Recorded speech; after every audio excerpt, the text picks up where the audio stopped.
A person is quite literally defined limitations. Your face is a collection of repeated patterns of expressions. You are recognized by the facial stresses you repeat, and most of which are learned familially.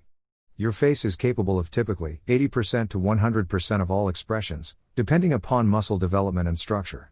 You settle on what's effective and familiar, which is mostly learned by mimicking responses. Your voice is also selected similarly. Your vocal range has genetic components, but just like your dialect, it's mostly selected subconsciously in relationships to surroundings. The vocal register you use, even the breathing patterns accompanying it, are developed and settled upon. Your emotional intelligence is thusly experienced too. It's conditioned by experience. Your posture, your gait, your gestures, all selected, not all which are potential. Why is this important to understand? Because you are not you. You're a particular version of you. You're less you than you will ever fully comprehend.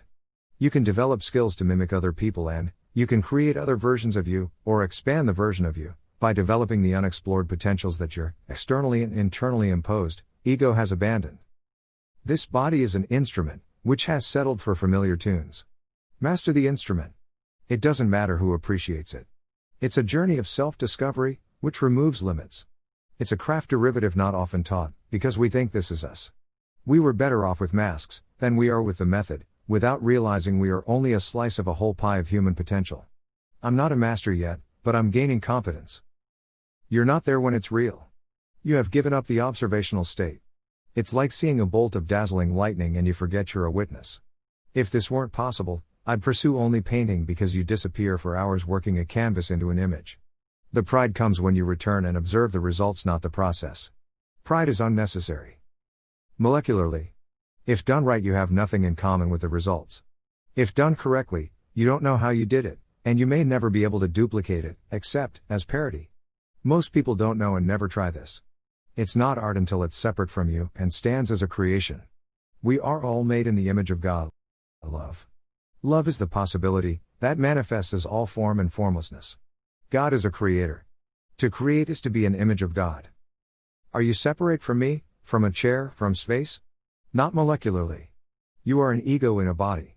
The ego you is created by circumstances, surroundings, choices, programming, by emulation, and other ego's expectations, assumptions and judgments. Imagination is the doorway to all egos, all times, all places, all surroundings and all creatures. You, the ego, are the only thing cemented in the way. The longer you're you, the less you imagine. It's physics. The ego is complex. No one taught you to play. No one taught you to dream. No one taught you to imagine. They teach you how to forget those things. You have a range that you don't use in everyday life, and those nuances are not the you show the world. You naturally disregard these possibilities because they don't fit what is expected of you. The undeveloped and hidden aspects of range aren't recognized as you. You may not even know them because you are taught who you are, how you sound, walk and face out. Even your stylized facial expressions and involuntary functions are learned by adapting to your parenting and social circles. You can use you as characters and people will hire you, but when you watch it, you won't see your work as art. You'll see you participating as a prop in someone else's art. That is no challenge. It's awesome work if you can get it, but it doesn't blow minds. It serves the main characters, who usually have to build rich, deep and different characters to carry or serve a story. You are in service to the written. You give the words life. Outside of ego is unexplored territory. You are not even you. You can't describe you without your environment, so where do you start and end?